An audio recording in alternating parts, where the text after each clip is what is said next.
Elijah appeared in Israel like a storm with no warning. There was no record of his birth, no lineage announced, no gradual rise to prominence. One moment, he was unknown.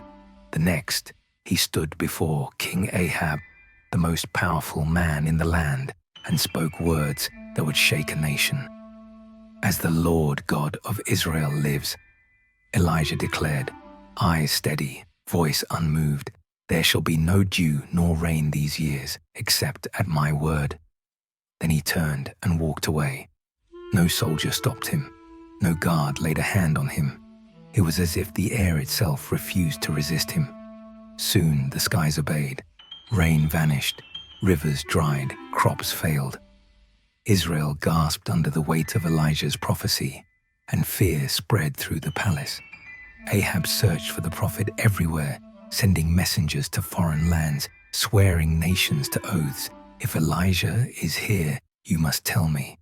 But Elijah could not be found. When food vanished, ravens fed him. When water disappeared, a hidden brook sustained him.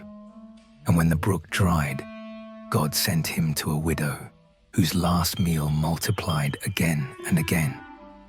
Death followed Elijah, yet never caught him. Even when the widow's son died, Elijah stretched himself over the child and life returned. It was whispered that this man walked too close to heaven. Years later, Elijah stepped onto Mount Carmel and confronted not just a king, but the gods of an entire nation. 450 prophets of Baal gathered, shouting, cutting themselves, calling fire from the sky. Nothing answered them. Silence mocked their cries. Then Elijah rebuilt a broken altar, drenched it with water, and prayed one simple prayer. Fire fell. It consumed the sacrifice, the stones, the dust, and licked up the water like it had never existed. The people fell on their faces, trembling, crying out that the Lord alone was God. Elijah stood untouched by the flames, unafraid of the king watching in fury. Still, death did not come for him. When Queen Jezebel swore to kill him, Elijah fled, not in fear of death, but exhaustion of spirit.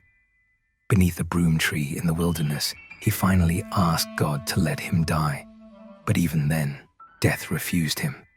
An angel woke him, fed him, and strengthened him for a journey no ordinary man could survive. At Mount Horeb, Elijah encountered God, not in wind, not in earthquake, not in fire, but in a still, small voice. And there, something strange was spoken over him.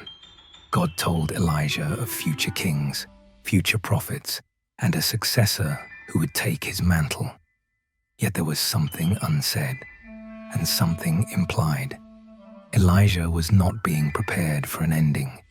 He was being prepared for a transition.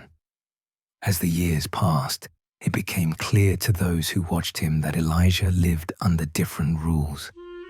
He appeared when God willed and vanished when the mission was complete. Hunger, danger, and kings bowed around him. Death circled but never struck. Then one day, the voice of God spoke again, quiet, deliberate, and unsettling. "Elijah," the Lord said, "your time on earth is not like others."